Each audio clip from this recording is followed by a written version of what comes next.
This is the presentation on cellular metabolism. So you probably hear people talk about metabolism all the time, someone having a slow metabolism, fast metabolism. So what does it really mean? Well, in just kind of chemistry terms, metabolism is the sum of all chemical reactions in your body. Now, cellular metabolism is the sum of all the chemical reactions in your cell. And metabolic reactions usually occur in pathways or cycles, and we're going to talk about these. There's two basic types of metabolic reactions, though. Anabolism, where small molecules are built into larger ones. This does require energy. And then catabolism, where larger molecules are broken down into smaller ones, which releases energy. So we're building and we're breaking down, and these things often work together in cycles. The energy given off in one reaction can be used in the other reaction, and certain materials can be recycled. Now, there are certainly some waste products as well that will not be reused. So anabolism provides materials for maintenance, cellular growth, and repair. It requires ATP made during catabolism. An example, dehydration synthesis. So smaller molecules are bound together to form larger ones, and water is produced in the process. It's used to produce polysaccharides and proteins and triglycerides. So dehydration synthesis means we remove water and we make something when we do that. And I'll show you a reaction here in a minute that reveals that. Catabolism breaks down larger molecules into smaller ones. ATP is produced, and example is hydrolysis, which means in this case we add water to the reaction to help split something apart. And this is used to decompose carbohydrates, proteins, and lipids. Again, it uses water to split the substance. It is the reverse of dehydration synthesis. Okay, and this shows the reversible reaction. Here we're adding two monosaccharides together to make a disaccharide. And notice that we remove an OH and an H group here, and that's basically H2O or water when we put them together. Now, when we go in the opposite direction, we can add the water back into it. So this is hydrolysis, where we split it apart. We add the water back. We add an OH and an H back to split those molecules. Okay, here we are with the production of a triglyceride or fat molecule. And remember, fats are made up of a glycerol and three fatty acids. So here we have the glycerol, here we have the three fatty acids. And we can do a dehydration synthesis by removing an OH from each bond to put them together. Okay, again, that's dehydration synthesis. And oppositely, if we add water and HOH to each of these bonds, we split it back apart, and that is hydrolysis. Here at the bottom, we show a reversible reaction as well for the production of a dipeptide, or basically a protein. And remember, proteins are made up of amino acids. So again, we remove an HOH to form a bond. This is a peptide bond in particular in producing proteins. Again, if we go in the opposite direction, that's hydrolysis. We add water back, or an HOH, to split them apart.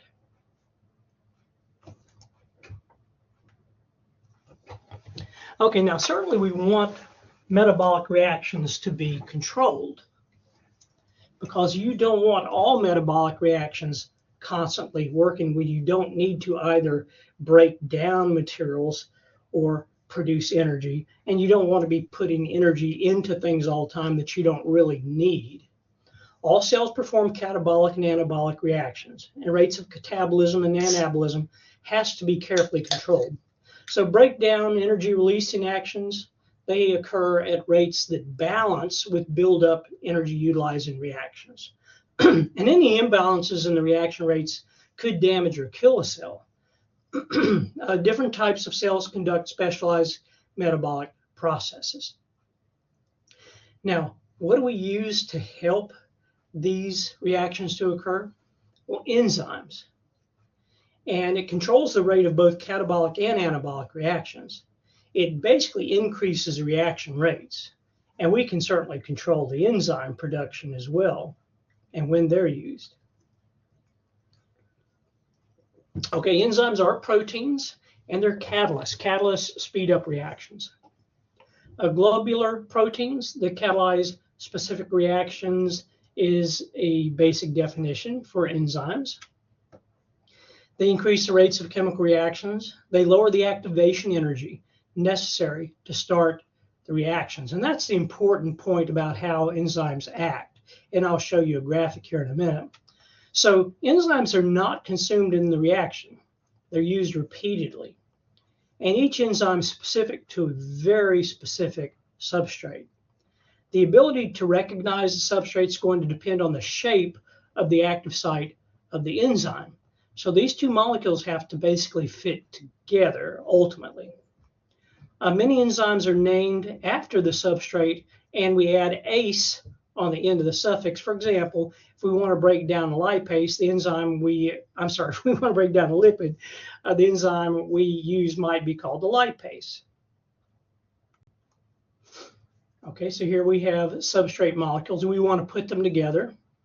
Okay, they fit into the enzyme. They help speed up the reaction. So we put them together.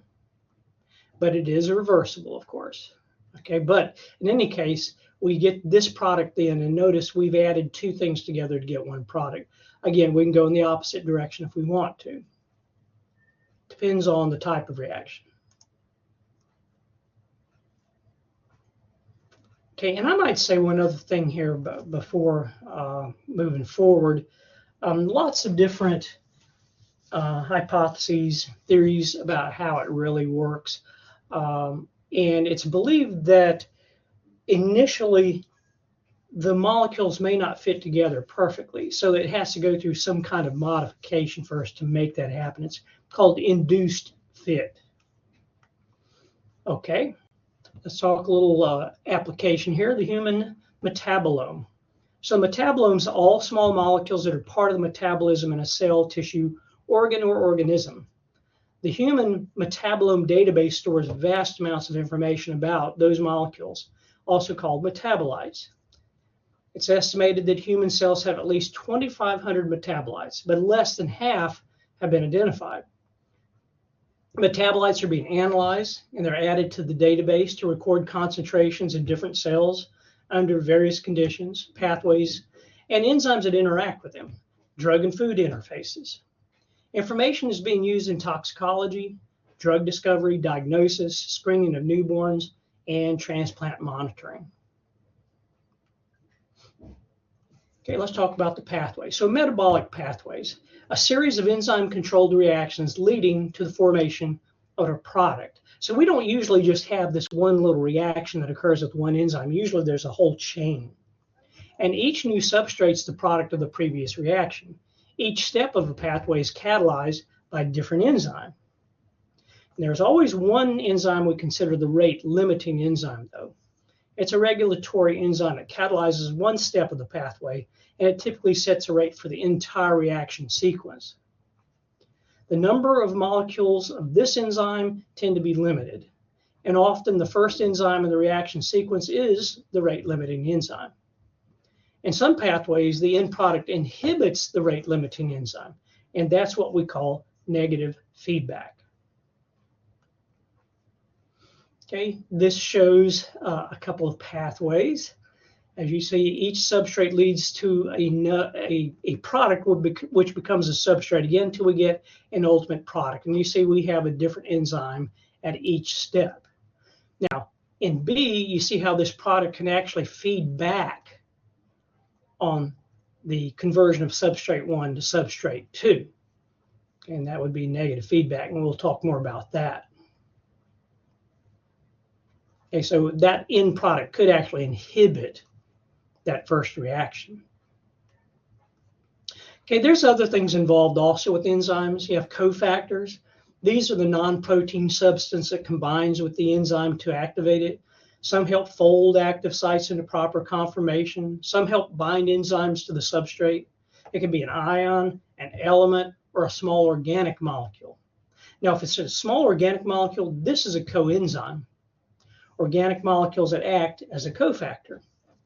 Most of these are what you call vitamins, which are essential and organic molecules that humans must get from their diet. So that's why you need a lot of these vitamins. Denaturation is when you have inactivation of an enzyme or some other protein due to an irreversible change in its conformation. It results in the enzyme being unable to bind to the substrate. And this can be caused by radiation, an excess heat exposure, extreme pH values, electricity, and certain chemicals.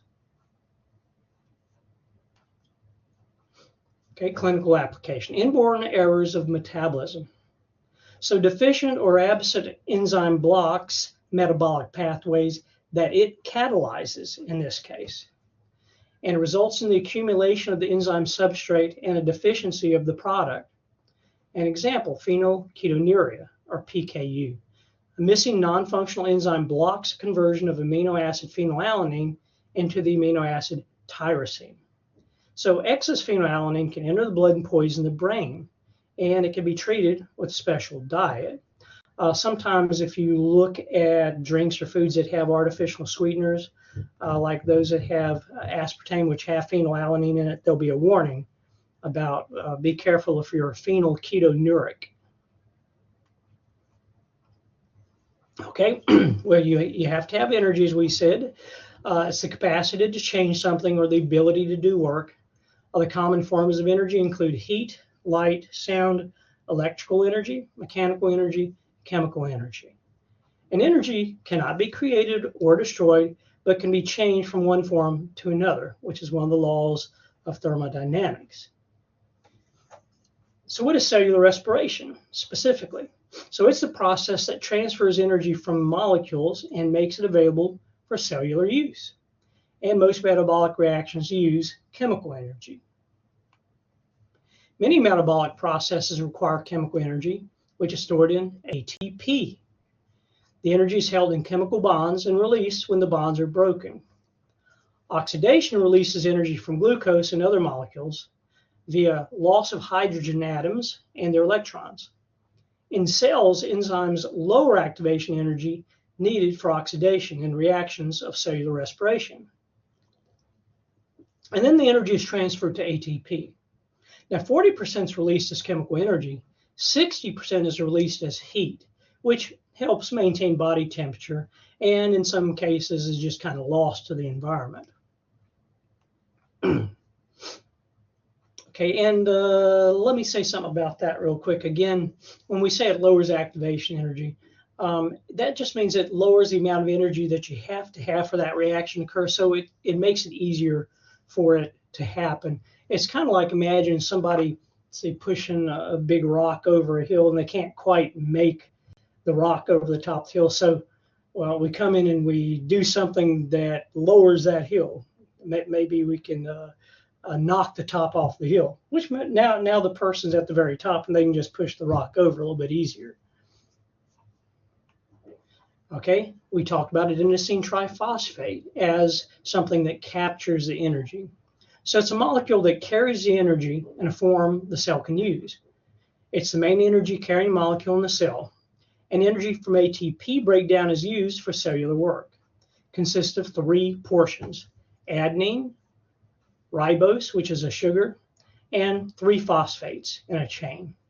The second and third phosphates are attached by high energy bonds, and energy can be quickly transferred to other molecules. So we just remove one of those phosphates, that's what releases energy.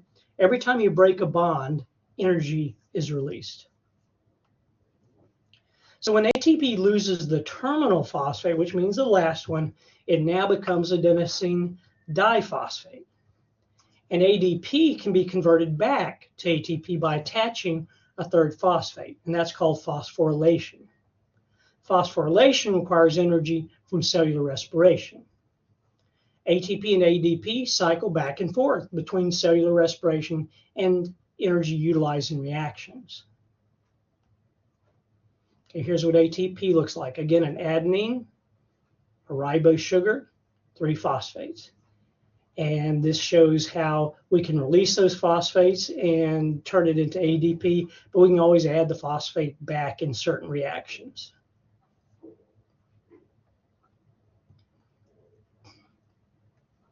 And this reaction on the right shows how we can make use of that ATP, like when we're breaking down glucose, C6H12O6, and we use oxygen to do that.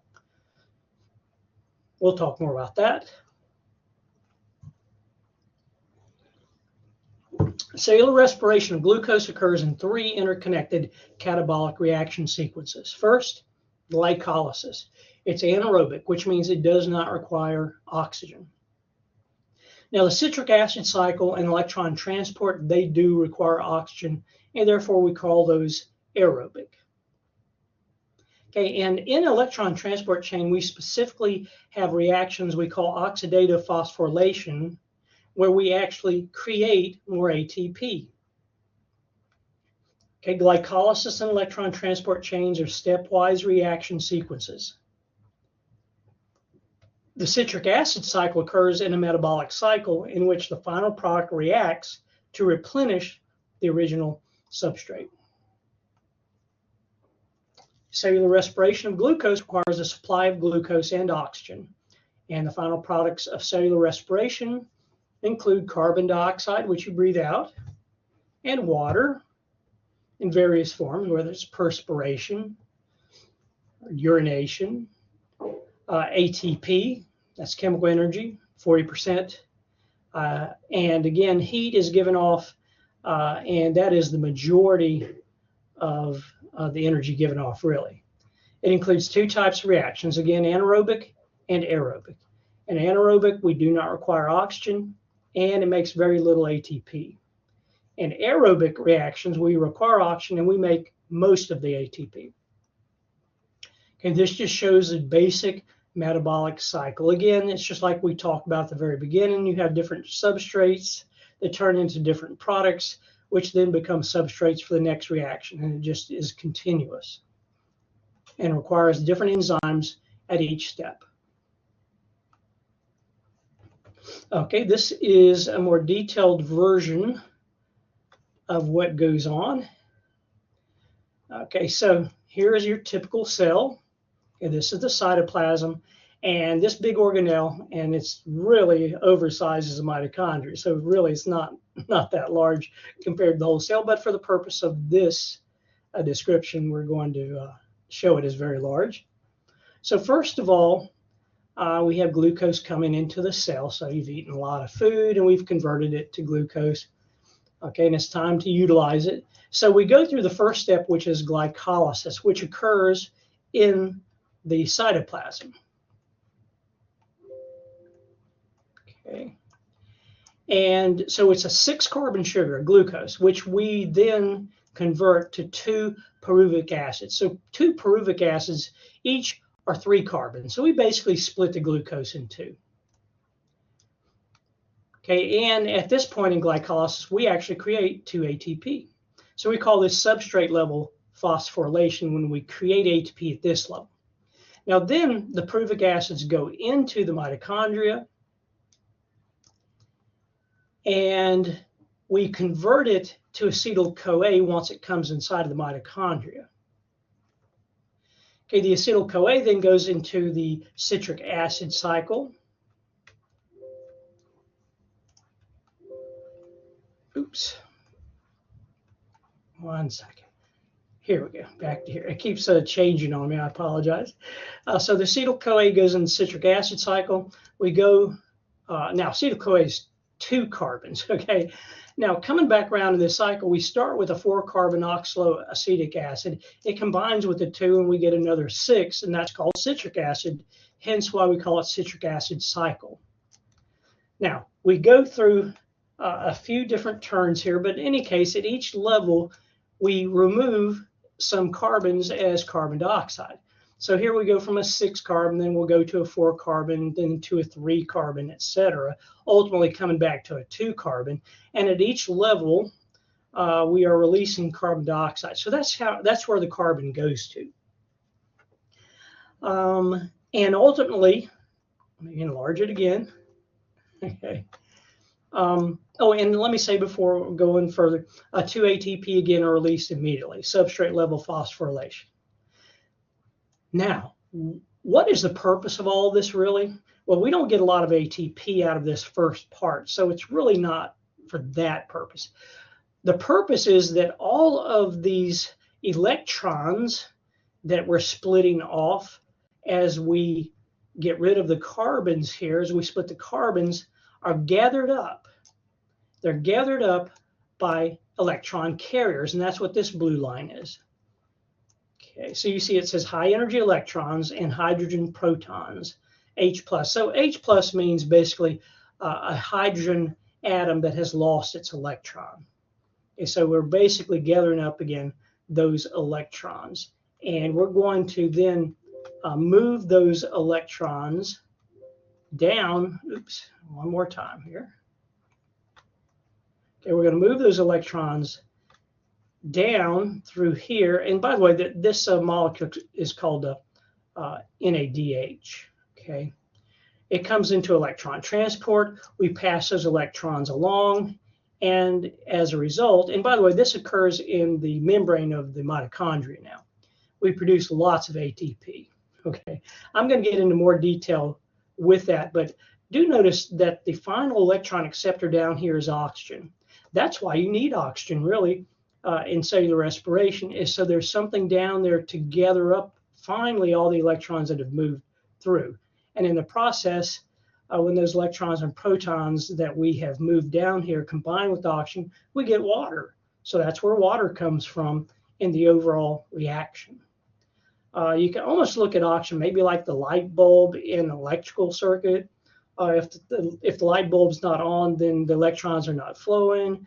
If the light bulb is plugged in and on, then the electrons flow. And in this case, if you don't have oxygen, no electron flows, and death can happen of that cell. Okay.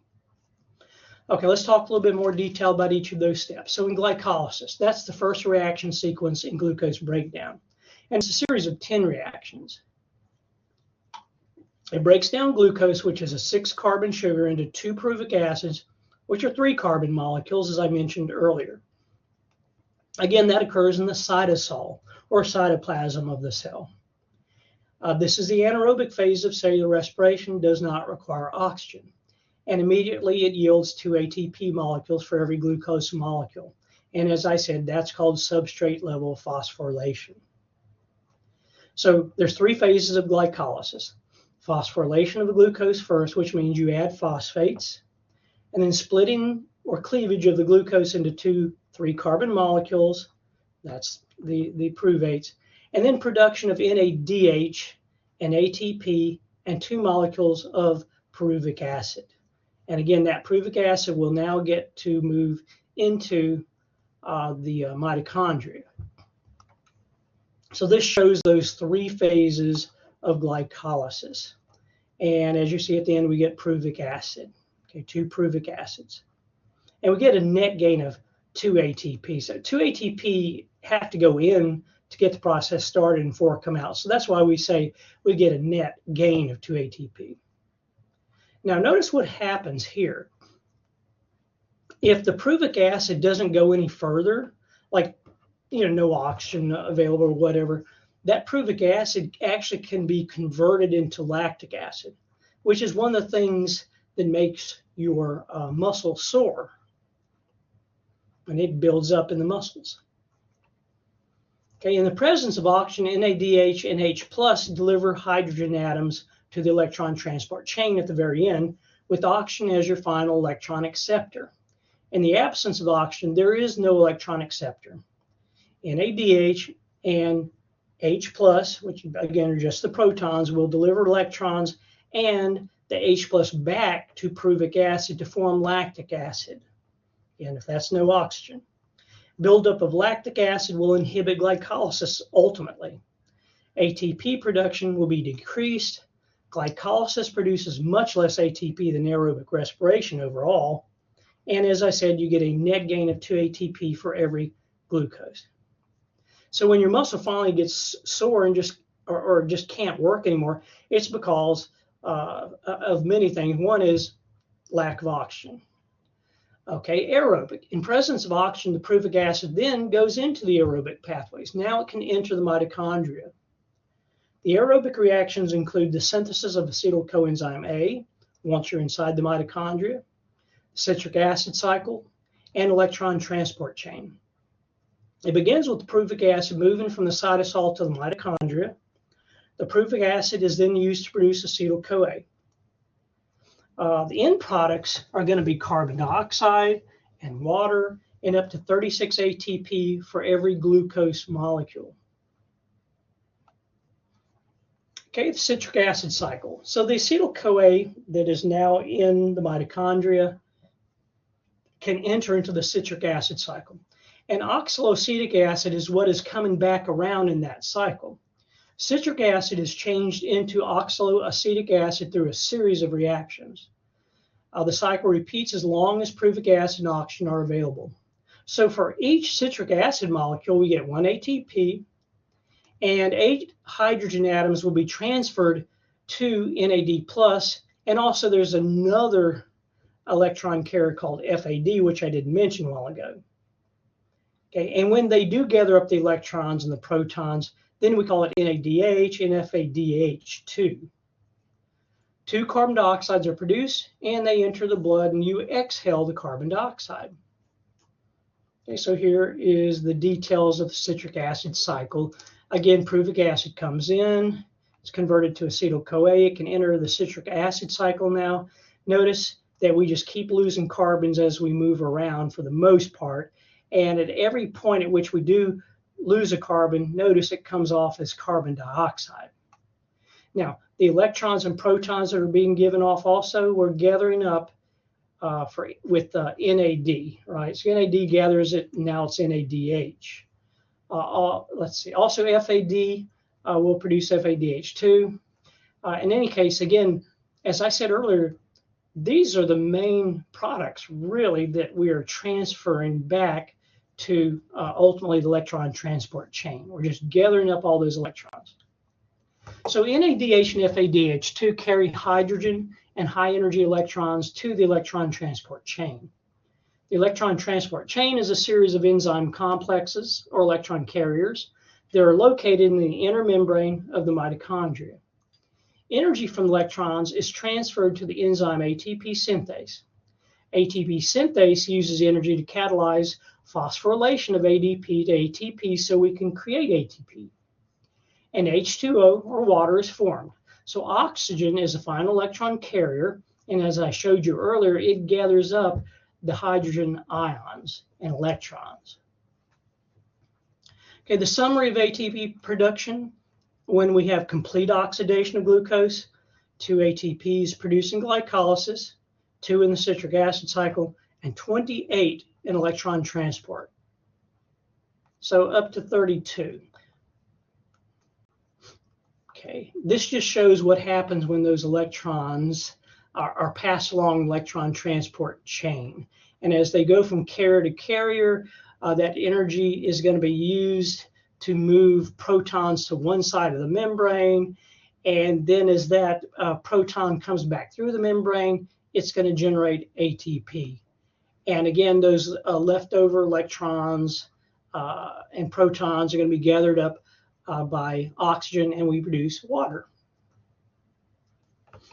Okay, now carbohydrate storage. Well, we don't use all the carbohydrates to take in, as you very well know. They can enter catabolic pathways for energy production, or they can enter anabolic pathways for storage. And they react to form some amino acids. The excess glucose can be converted into and stored as glycogen. So most cells, but the liver and muscle cells store the most glycogen. Also, we can store it as fat. So we store that in your adipose tissue. Okay. By the way, in plants, other organisms, they would use, let's say, they would store the glucose as like starch. And then there's other molecules also that we can use, or they can use, I should say. Ultimately, of course, we can make use of those products from the plants and get that energy back out of it.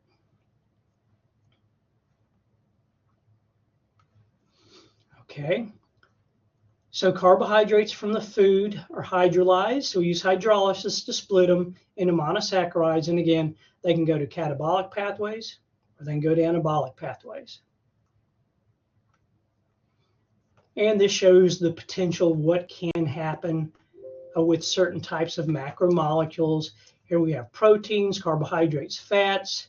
So the proteins can go and be broken down into different molecules and enter at different parts of the metabolic pathway. So it can be converted to pyruvic acid and go into glycolysis, and go directly into citric acid cycle, or it can be converted directly to acetyl coenzyme A and therefore start even further into the citric acid cycle. Or it can even be converted to something that goes directly into electron transport. Carbohydrates like glucose, they pretty much do what we just talked about, where they are broken down to pyruvic acid, acetyl coenzyme A, and on and on and on. Now, we can divert some of those materials from the glucose, if we want to, into other parts of the reaction as well. Okay, so we can go around certain parts if we want to. Fats, these are split into glycerol and fatty acids. The glycerol can be converted to pyruvic acid and be converted to acetyl coenzyme A, or the fatty acids can be directly converted to coenzyme A. And so they can enter further down in cellular metabolism pathways. Okay, DNA, or deoxyribonucleic acid. That's the genetic material. They're molecules that store information on the sequence of nucleotides, and they instruct a cell to how it synthesizes certain proteins. The proteins coded for on DNA function as either enzymes, so enzymes are usually proteins, blood proteins, structural proteins of muscle and connective tissue, antibodies, they are proteins also, and then certain cell membrane components, like channels or recognition molecules. Genetic information, so this is instructions to tell cells how to construct proteins stored in DNA sequence. So anytime in biology we talk about information, we are usually talking about DNA, or if we're talking about codes. Okay, a gene is a sequence of DNA that contains information for making one protein. The genome is a complete set of the genetic information in the cell. An exome, this is a small portion of the genome that codes for proteins. And when we talk about gene expression, this is the control of which proteins are produced in each cycle, or in each cell type, in what amount and under which circumstances. The structure of DNA is a double helix. This is a double-stranded molecule that's wound around itself, has two chains. The DNA resembles a ladder twisted into a spiral, and the backbone of each strand is a sugar phosphate chain. The bases from the two complementary strands are linked together by hydrogen bonds. So cytosine and guanine always go together, or C and G, and adenine and thymine, A and T. Now, as we said in the other one of the other chapters, the monomers of DNA are nucleotides, and they consist of a 5-carbon sugar, in this case deoxyribose for DNA, a phosphate group, and a nitrogenous base, which is the adenine, cytosine, guanine, or thymine. Okay, so this is your nucleotide, phosphate, sugar, base. Okay, and this shows how two strands are put together. Again, A is always with T, and C is always with G. Each side's opposite of the other, so they're anti-parallel. Two nucleotide chains of the double helix are anti-parallel, as I said, and they point in opposite directions. When I talk about complementary base pairing, this is where we're talking about A always going with T, C with G. And A and G are called purines, C and T are called pyrimidines. A purine only binds to a specific pyrimidine. Okay, purines don't bind with each other, and the pyrimidines don't bind with each other. The DNA then wraps around histone proteins to give a double helix, more of a compact form in what we call chromatin and ultimately chromosomes. Okay, this shows the individual molecules. This shows us winding them. This shows the DNA wrapping around histones. And as you can see, ultimately we get our chromosome.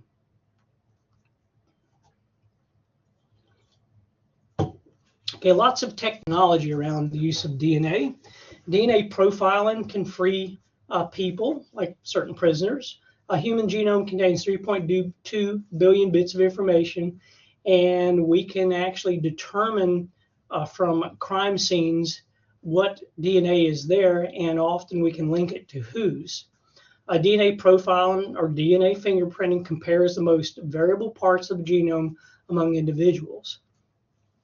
And we can use DNA profiling for identifying human remains at crime scenes or natural disasters, checking for family relationships like paternity, establishing innocence in criminal cases such as rape.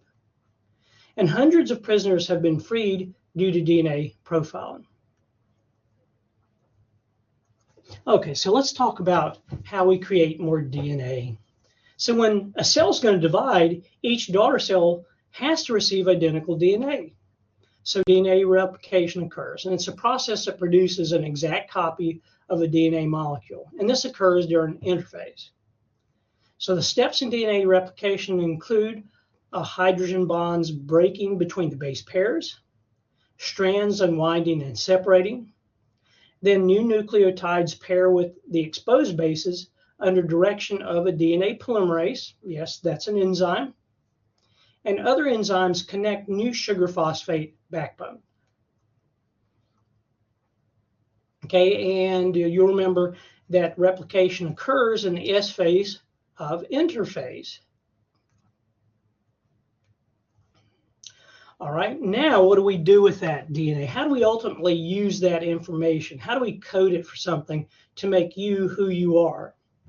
Well, a sequence of 3 DNA nucleotides provides a template for complementary RNA. So we've got to convert the DNA to messenger RNA first. Each unit of 3 RNA nucleotides represents a genetic code. The sequence of bases in a gene will determine the amino acid sequence in a polypeptide. And each sequence of 3 nucleotides either represents an amino acid or signals to begin or end protein synthesis. There's 20 amino acids that are used to synthesize our proteins. And protein synthesis involves the enzyme catalyzed processes of transcription and translation. RNA differs from DNA in the following ways. So RNA is a single strand of nucleotides, not a double helix. It does contain a sugar, a base, and of course the phosphate. But in this case, the sugar is ribose instead of deoxyribose. One of the nucleotide bases is also different. In RNA, we have uracil instead of thymine. But we do have adenine, guanine, and cytosine. RNA is much shorter than DNA. There's different types of RNA also. So messenger RNA is the one we're going to convert DNA to, first of all, to get our message coded. And then helping with the production of proteins is going to be the transfer RNA and the ribosomal RNA, which makes up ribosomes. So this is the RNA structure.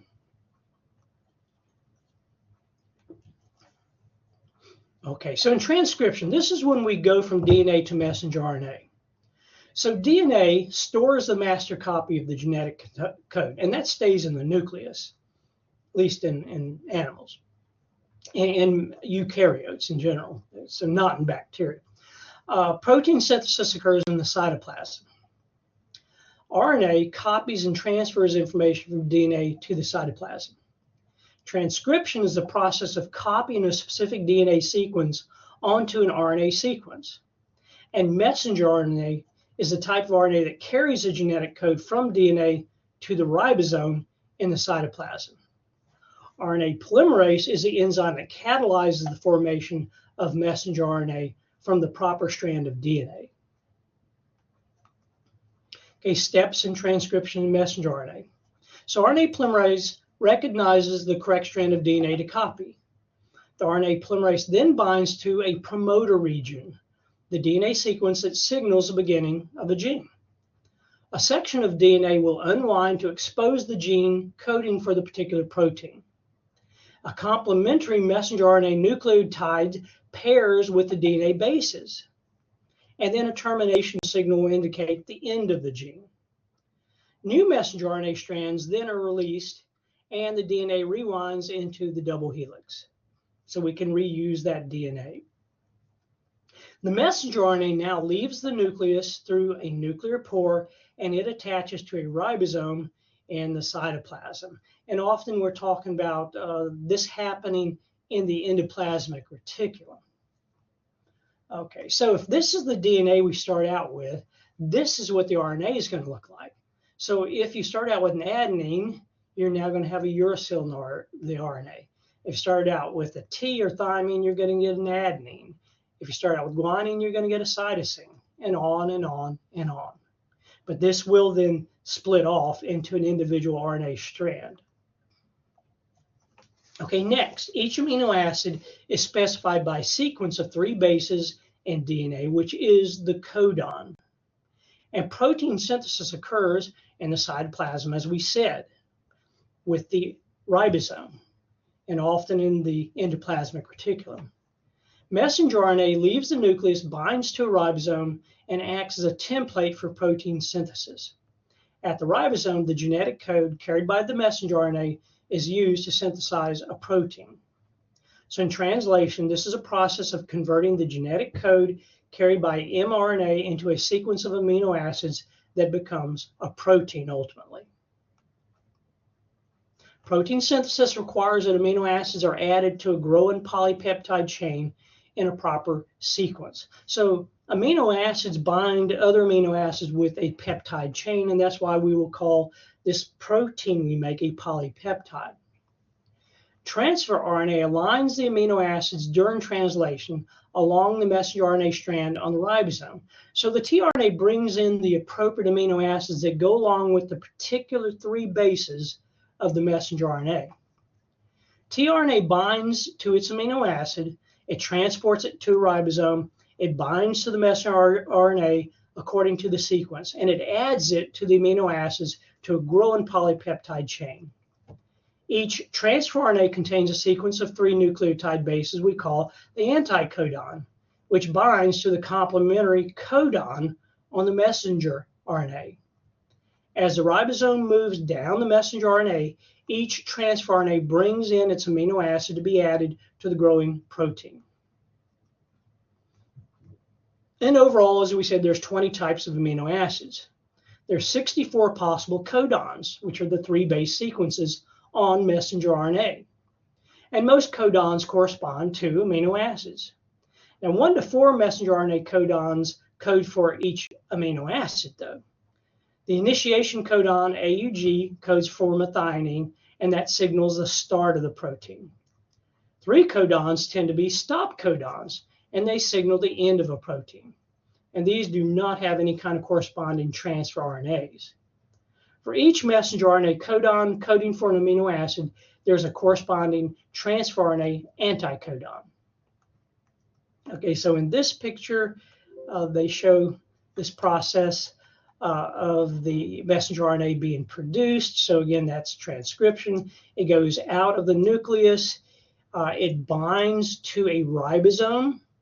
Transfer RNAs move in and bring the appropriate amino acids to this growing chain of the ribosome. So it's going to read the appropriate 3 bases, and it's going to have the opposite 3 bases. Again, that's an anticodon.